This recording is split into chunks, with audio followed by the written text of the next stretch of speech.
into the kitchen. We are getting started on tonight's dinner with this side dish. My mom made this all growing up, and I still make it now. And it's her recipe. She just came up with it years and years and years ago. I think I've showed it one time on my channel. I think so. It is so simple. You need a can of biscuits, and these smaller biscuits work better. You need a can of cream of mushroom soup, and you need a can of milk. You just take this can when you're finished, fill it up with milk. You can add some salt and pepper, and you pour that over the biscuits and you bake it. They are so good. She called these chicken and a biscuit. Um, it was just a favorite of mine as a kid and still a favorite of mine now. I don't make it super often because I don't know why. I need to make it more, but I can literally eat half the pan of this. That's probably why I don't make them. They are so good. It's kind of like a dumpling taste type of situation, maybe. Um, I don't know. It's simple. It's delicious. It's my mom's recipe. That makes it even more special. Um, I love it so much. To go along with that, I'm just making my own chicken strips here. I just had a very large boneless, skinless chicken breast. I trimmed it up. I cut it into strips. I'm going to put some very easy, simple seasonings on here, lightly flour it. I'm going to fry that up in the skillet.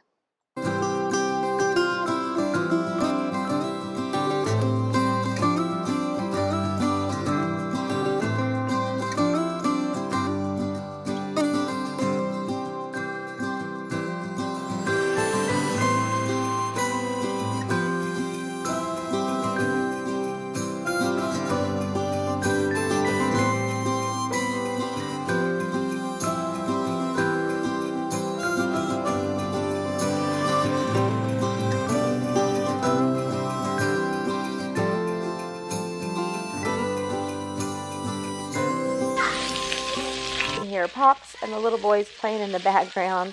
This was so good. Look at the color on these things. Oh my goodness. I just did them low and slow. I wanted some good crunchy texture there on the outside, but I wanted them to be moist and tender. They turned out great. I'm pretty much done at this point. Just turned the heat off and put the lid on, and that kept them warm, and I think it just kind of does something extra when they're in there with the lid on. So I like to do that. Here's my chicken and the biscuits out of the oven. Look how delicious these are. Give these a try. I think you would probably enjoy them. And here's our finished plate. We just had some mashed potatoes and some green beans to go along with it. This is comfort food here at our house. This just hit the spot. It always does. Nothing like some yummy chicken. And again, those chicken and the biscuits are just delicious.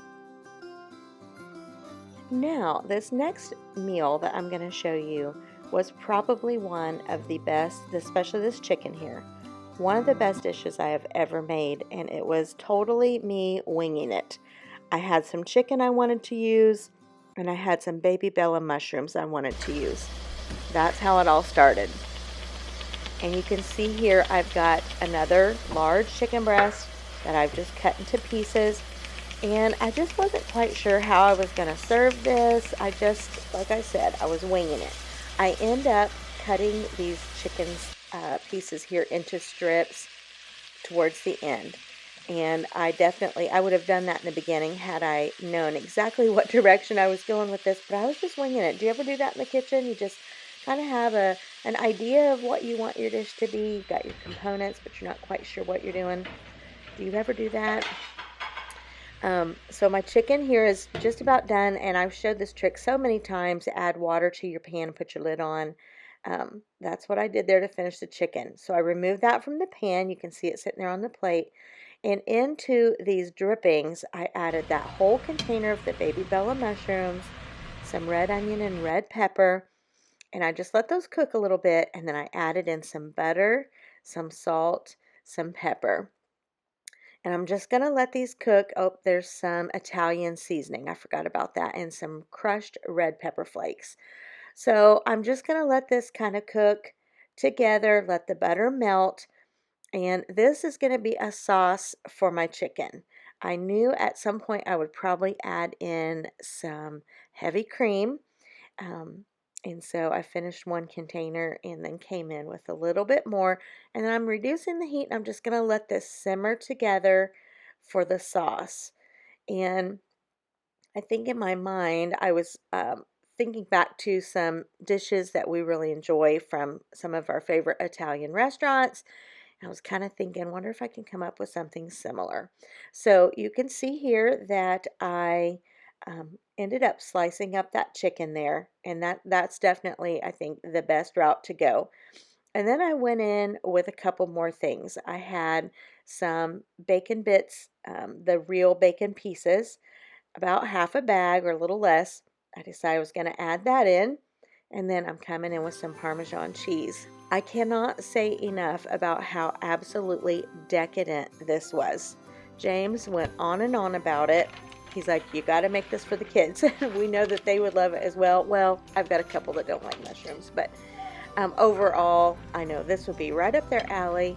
This sauce thickened up so nicely, and we just served it over angel hair pasta with one of the little Great Value breadsticks on the side. Again, one of the best meals I have ever made. I did not measure. Like I said, I was winging it. Give it a try. Just kind of do what I did. You will not regret it. It was amazing. Alright everybody, I'm making Pioneer Woman Sloppy Joes tonight. I'm not going to go through the whole spiel because I've made these a lot on my channel and pretty much everyone else has too, but I've got out my seasonings and spices here, the Worcester. I'm using the garlic powder instead of fresh garlic chili powder. Oh, I'm not going to use that one. I set that by mistake.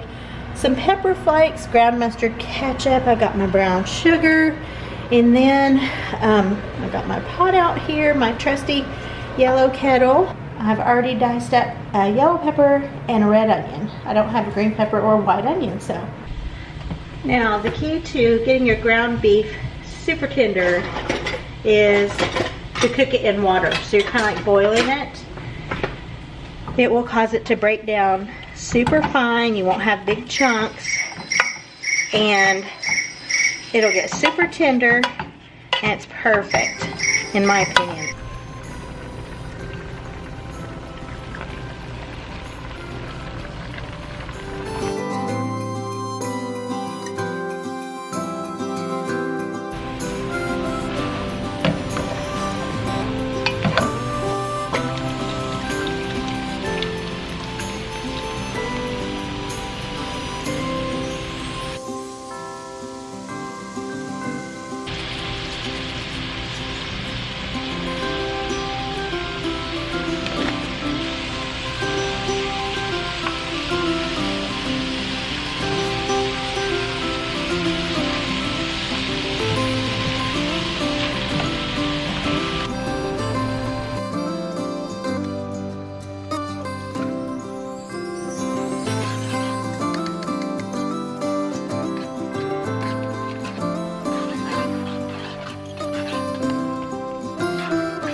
Alright guys, I'm getting ready to put my cheese on my sloppy Joe and eat sloppy Joe with my taty tots. Getting ready to get my pickles. Put my pickles on my sandwich for everybody to see how you put pickles on sandwiches. I don't care how you do it, I just use a fork. It may not be the right utensil. I'm sure you'll correct me in the comments. You'll correct me and give me all kinds of good comments. For all the things that I have done wrong throughout the course of this video. If you like how I get pickles out of a jar, please click subscribe and like. Oh my goodness. James is so silly. I had to leave that in there because it was just so funny. I hope you got a kick out of that. And you know, this is a shorter video than normal with only these 3 meals. I'm having so much trouble with my computer. I'm getting ready to get it in the shop. I wanted to just get out what it would let me put on and load onto the computer, and this is what it was. I hope you've gotten some inspiration out of it. Those first 2 chicken meals, you need to make those so good. So good. I think you would enjoy them. Of course, good old Pioneer Woman Sloppy Joes never go wrong. I hope y'all are doing great. I will see you in the next one, good Lord willing, and the creek don't rise.